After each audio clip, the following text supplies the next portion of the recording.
If it's not super obvious yet, well, The Boys has a lot of stuff that maybe isn't totally appropriate for YouTube. So head over to corridordigital.com and check out the extended version of this episode where we show you everything. There's a lot. There's a lot. You get all the merkins. Oh my! Oh, right? that's nuts! Cellular mitosis. Oh, it's so cool. So jacked Freaking up. great. I always aim on this show for a real person. Oh, there's someone reeled in that shot? Having that practical blood there gives us something to latch onto. The animation is like incredible. You guys tell me how we did it. What's up, everyone? Welcome to a very special episode of VFX Artists React. We're here with none other than Stephan Fleet. Stephan Fleet. Stephan. Good try though. You know, delete that clip. What's up, everyone? Welcome back to another Visual Effects Artists React episode, and we have an incredible episode with Stephan Fleet. You did it again. Oh, sorry. Well, it's been fun, guys. There you go. Seth Rogen. I've been on this a couple times now, and I've read the comments. I made this shirt just to be really clear that I am not Seth Rogen. I have not personally seen them in the same room. Season 4 of The Boys is really, really cool. Just like it has so many amazing moments, and the VFX in it are outstanding. I feel like if you watch The Boys by this point, if you watch this scene, you know the minute you see it that everyone's going to get cut in half. Yeah. You're just like waiting for it. Let's take a look. Christmas, just happy holidays. This is a whole thing, though. Yeah, This is like a legit ice show. And they did, it's somewhere out on YouTube, I think, they released the whole like video of it. Oh my God. Oh, yeah. So jacked Freaking up. great. So we did have the actress, again, I mentioned reference before, we did have a stunt double actually, because she does a fall. There's someone reeled in that shot? No, that no, looks all CGI. it is CG, but we did have someone for real kind of like go through the frame and do the fall. And it's interesting because it's very quick and it's a lot of blur and defocus. So we scanned them as well. So you scan them, you do a full CG model. Totally. It's a quicker shot. So here's the thing, though. It follows like the same rules of every effective like getting sliced in half shot. Yeah. There's like there's a certain thing about, well, it's like a little bit of the delay, but it's that framing. It's always that like wide shot. You see the feet, you're seeing the head. Yeah. Something about that type of framing for that type of moment that always works. Pull out to reveal is the term we would use for a shot like that. It's comedy. So on the show, we often do satire. Sometimes things are very serious. In this instant, weirdly with this and these sheep that we did in this other episode, they're both comedic beats. And so when you do comedy, think of Buster Keaton. Comedy tends to be about the timing and the tempo and the rhythm, and it tends to be wider shots. And again, the interesting thing about a shot like this for me is like I hesitate to do full CG shots on this show, and this one's really well done, but it's just the right amount of time. If it held a little bit longer to me, I think it would give itself away. What's your reference hit list when you're doing something like this? Are you getting like practical blood in that framing with that lighting? I always push for as much as I can, and then sometimes realities of like time and logistics make it a no-go. But I always aim on this show for a real person, any kind of real blood we can get. Even if we have to change the blood, having that practical blood there gives us something to latch onto. And then obviously you want to get a chrome ball and a gray ball, a color chart, and then HDRIs. So an HDRI, 360-degree photo, we've all seen them, action cams do them these days. But like with a lot of exposure bracket, so you're going from like brightest to darkest exposure.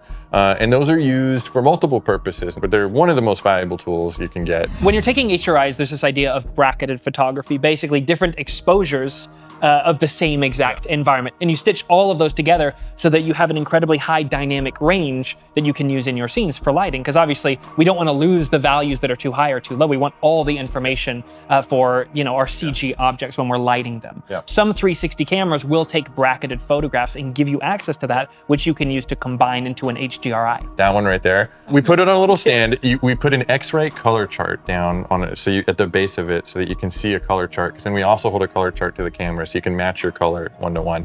And this is gonna sound horrible, and I'm gonna give a heart attack to some of my future visual effects brethren out there. It has an auto mode for doing brackets that finds the median light and just gives you 3 up and 3 down. Oh, that's smart. No, that's what you want, though. I'm talking a blue collar man's HDRI here. I need to put it in a fish tank. Yeah. You're not gonna get a big, mirrorless camera in a fish tank, so it's worked for me.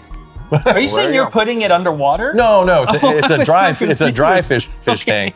but it's in there. It's in the space. Like we had to for the octopus we did this season. What are you talking about? I love you so much, your gentle heart. This is worth fighting for. We're worth fighting for. Wake up, Kevin. She's using you. I'm sorry. I'm an using your pathetic. Kevin, come back, please. Please, Kevin. Wow. It's just, man, it's just there. That's an octopus. Yeah. It's an octopus. No, there's an octopus. An octopus having a very intense like breakup scene.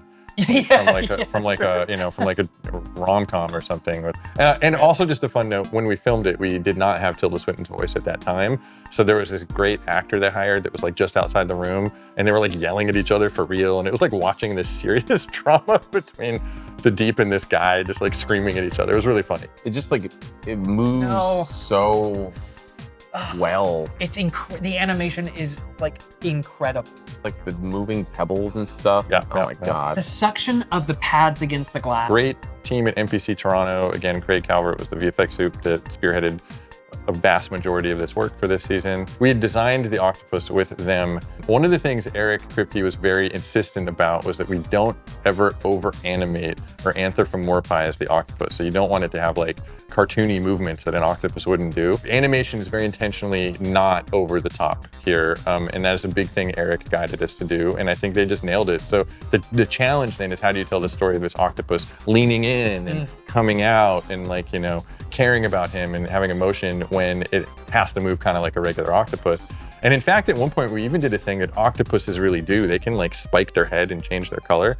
And they had it in there and it was a cool idea, but it actually didn't look real because like not a lot of people know. We ended up pulling it, yeah, because the real thing looks fake. It's like when they get scared. Yeah, see his head, see it? Yeah, see it change to spiky there for a second and then it unspiked and it can get very, there you go, look at that. It's just like they can do whatever they want. They can do a lot of crazy, octopuses are insane. That's like a turbulence noise map. But yeah, you can see all this crazy, like if right? If you were to like, holy crap. If you were to do that CG, even if it looked as good as this, people are gonna say that's not real, that's CG. The thing is, you have to nail animation of this like weightless environment.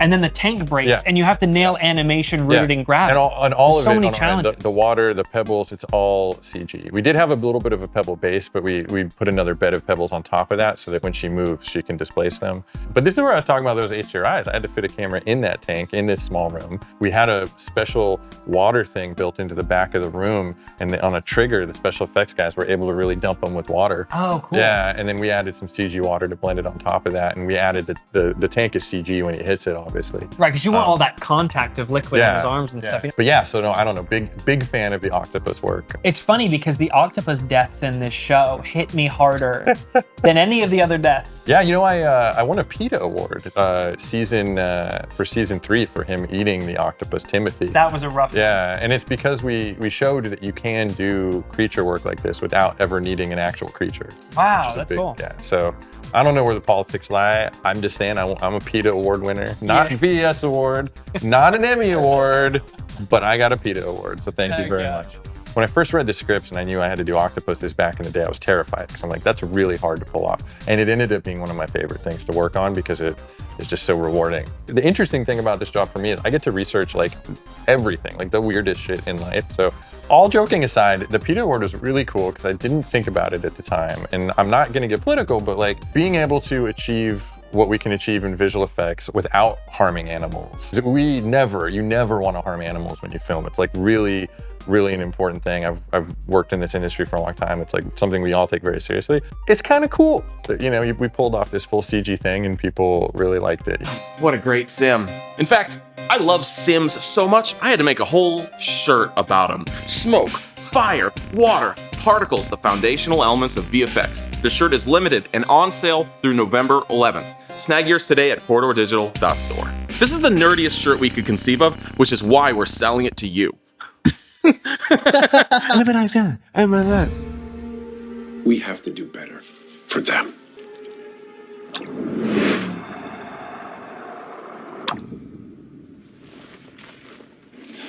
So some fun things. Huey's sweat drip on his nose in the grate, that's CG. Again, I like to figure out how things look in reality, so I parked a camera on my very porous nose at home, and I took like a little eyedropper thing and I dripped a bunch of saline solution down my nose and shot reference for this, and ultimately it really helped. It helped understand the surface tension and the reflection and like the consistency. And there's a lot of storytelling to the timing of the nose drip and like how it drops down his nose. That drip looks great though, because the way it rebounds, it's the rebound after it. Yeah. It's really important to get that stuff. Again, because in this day and age, I think audiences will know, and then here's him coming in the vent. And it was really hard to get the vent stuff to like bend and dent when he came in there and make it look good. So what is CG here? You're saying, oh, the actual tearing. The whole vent is. I didn't even actually see that. He's on a sound stage now. We let smoke. It's all CG and stuff too, and it really helps. That's a really simple, well done shot. Because you also see, you see the deformation of the shoulder tearing through, but then the secondary deformation from the chest pressing up against the front. A very simple, extremely complicated shot that gave me some kind of like anxiety attack hernia when we filmed it, and I realized it was going to be hard. But D-Neg pulled it off. I think it's pretty obvious at this point that creating these effects is very difficult. But you know what's not difficult? Creating websites with Squarespace. That's a segue.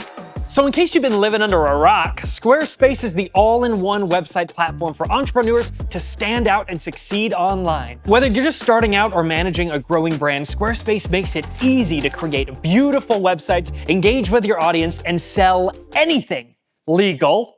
And no matter what you're selling, your customers have more ways to pay than ever with popular payment methods like Klarna, ACH Direct Debit, Apple Pay, Afterpay, and ClearPay. Now look, you may be saying to me, Jordan, I don't know how to code, okay? I don't know how to hack the system and build a website from scratch. Well, with Squarespace, you do not have to, because they are known above all else for their flexible website templates. We're talking one click, one website, baby. Probably more than one click though. You need to type stuff. But it's super easy, I've done it myself. Each one of Squarespace's website templates is professionally designed, which means you get to spend your free time on the fun parts. What font do you want? What kind of picture are you interested in? It's easier than ever to get a professionally designed and hyper-custom website with Squarespace. So if you've been holding off on building your website, head over to squarespace.com/corridorcrew for 10% off your first website or domain.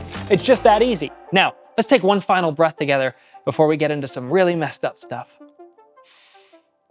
Okay.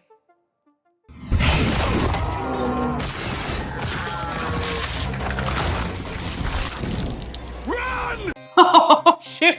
This is crazy. This is like someone took a Smash Brothers like special item and then like made a real life gory version of it. Look at Tino, the water buffalo, the Vietnamese water buffalo. Tino is delightful. Oh my gosh. You know, when I read the script and we had a flying attack sheep, I was worried. Leaning more into comedy just because of the nature of what they are, so you're able to get away with a little bit more. Keep the shots quick, keep them fast, keep the camera moving so people don't focus on the CG too much and they just focus on the absurdity. We had a couple of real sheep for reference only, but they can't fly, it turns out. Oh, man. So instead we had this like stick, we call them monster sticks in the business, or like a shitty cutout like 2D sheep that we'd hold up just for scale and reference and stuff like that. And we'd just like walk Lammy, one of the sheep, out and just like film her a little bit, you know, just to get some reference for fur. But the interesting thing about most of the sheep work is that, again, I think we landed the look of the sheep. It's the animation that took a while because of the comedy and the timing. Yeah, because it's hard to find reference for that. Well, there's no reference of flying creatures. Not, you know, ripping off a bull's, you know, unit. Yeah, well now there is, actually. Now there is, watch yeah. this. When we first were researching this, if you look at actual, punch up a picture of actual sheep teeth. What? Like, the heck? So they don't have teeth like on the top, see? Oh, they gum you from the top and they friggin' chew you from the bottom? Yeah. It's more like terrifying in like a grandpa didn't take care of his teeth kind of way. Oh, man. So the guys at Untold actually like pointed this out to us and they're like, we can make the sheep have these teeth, but it might not give you the effect you want. And so at first we're like, just do the regular sheep teeth. But then they gave us options. They were like, here's shark teeth, here's baboon teeth. And so there you go. So we put baboon. Oh, those are very scary teeth. Yeah, we put baboon teeth inside a sheep. Sure. So look at these very cute sheep. Ooh, what's that? Oh, look, what's that? Shh, watch and see. Ah! This is actually mostly CG. a little bit of real sheet, but mostly 90% CG, I'd say. A little bit of real. Where's the real sheet? Is it just like the? Like their bodies, like Okay. because bottom row. this is based on a plate of 2 sheep, and they did look that direction. Started with just the mouths, but then it didn't blend too well, so we just kept like putting more and more CG in.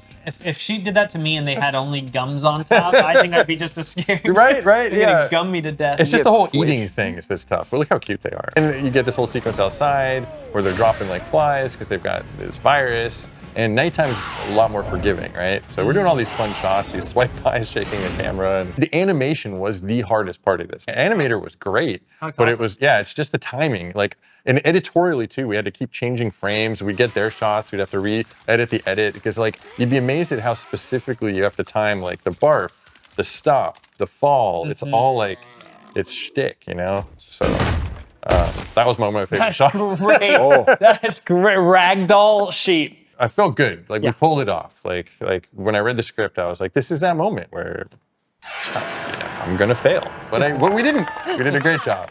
That's my inside voice talk.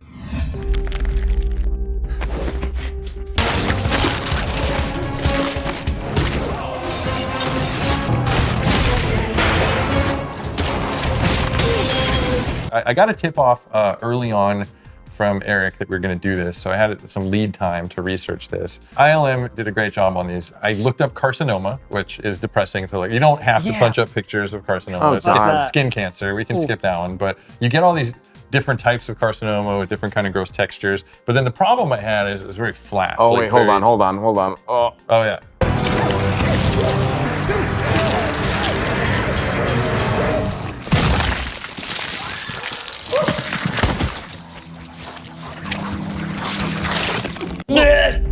it's like when it's Christmas time and everyone gets those little poppers The and you're like, crackers? oh, here we go. We love our poppers at Christmas time. But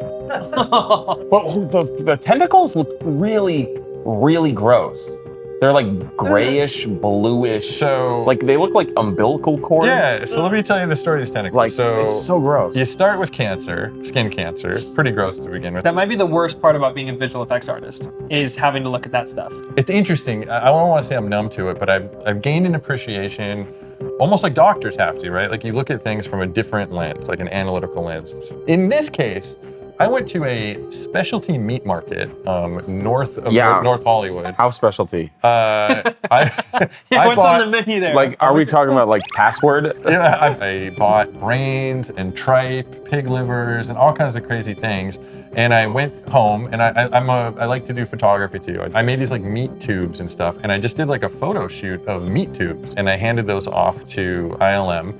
And that is like those, but like darker. We ended up like pulling the color down. Ended up being kind of, so if you look at them, you park on them, you see all these different fatty deposits and textures and things. And it's this conglomeration of bunches of different things that came together to make these things. And that's how the sausage is made. And that is how the sausage literally is made. And then the other thing I did, there's one very difficult shot where it wraps around Newman's head. Getting CG contact is always like the hardest thing to do. The challenge was, what would it feel like if this thing's sliding across the forehead, right? So don't ask me why, but I happened to have this rubber snake lying around. I doused it in olive oil and I filmed a close-up of my face rubbing a rubber snake across my face, and I gave it to ILM, and apparently they told me that her forehead creases are my forehead creases. They Is that right? That's what they told me. They could have been fibbing to, butter me up, but I'm pretty sure you're looking at my forehead creases. Can we look at one more thing? Because it's one of my favorite shots of the whole show. Yeah. It's Starlight fighting Starlight.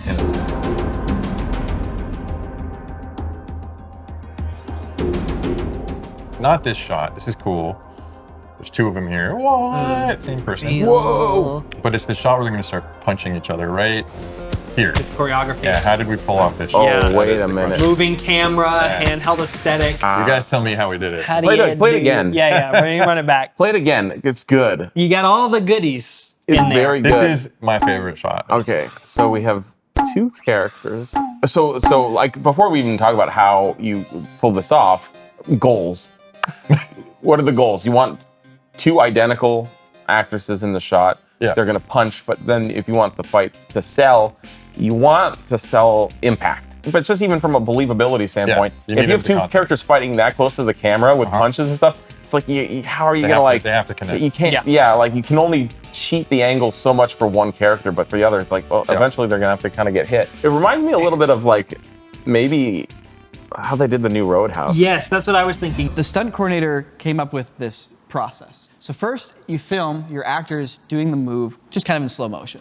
Then you film a person getting hit by pads. Then you film the other person hitting the pads, and then you film nothing, so you can comp it all together. That's a good Reaction. idea. Maybe I'll do that next time. Oh, so it's not that. Okay. Check that off the list. The other option is just doing your classic metronome situation with your punches and your reactions. You're closer, you're warmer. And possibly doing it on blue screen. Yeah, warmer. And then adding handheld motion that maybe you shoot and track. Yep, you're getting hot now. Yeah. Ooh, we're piping. So it is motion control. It is on a crane because the camera's going like this, right? Yeah, So it's okay. not nodal, but it is it's wider than what you see here, the actual camera, and it's smooth, right? Yeah. Erin Moriarty brought it with Koi, our stunt choreographer, and she learned both sides to a metronome. She did it with her stunt double on either side, so she knew how to do it. But then on the day, we had the stunt double peeled back. So she is actually airballing it on both sides. She's not hitting anyone. But, but it is a metronome, and it is on a blue screen, so the background is comped in, so we were able to comp in hair and stuff like that. Beyond human task, pulling this off. And by the way, like 30 takes. So she, like Erin brought it. It's all her. Like no stunt double, no face replacement. The last thing is the camera motion, the handheld camera motion on there. And the way that was achieved was with me, with my iPhone. I put up 4 tracking markers on a door at home. I put an iPad down with this, and I watched it, and I moved my camera along with it. And what I did is something that I learned. Again, you learn stuff by doing, right?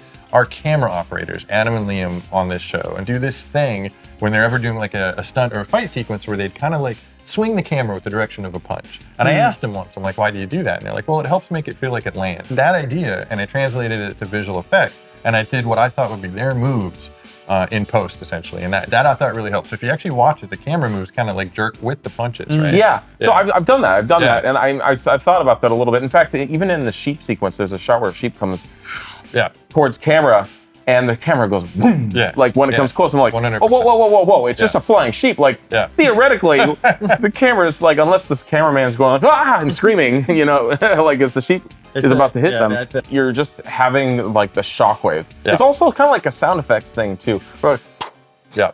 you know, you're just Absolutely, kind of like, yeah, you're hearing it in your head. The I camera, 100% was yeah, the making camera those person's, sounds. yeah. You're like in the action scene, and But again, I mean, like it works. Anyone that's doing visual effects on a budget or at home, there's nothing wrong with doing walk-offs. You just have to be clever with it. And I there's nothing worse than like mathematical procedural handheld. Like you can grab a phone, throw anything as tracking. You can download tracking marker things, print them on paper, stick them on a wall, and just make your own handheld footage like really easy. But anyway, I was just really pleased with how it came out.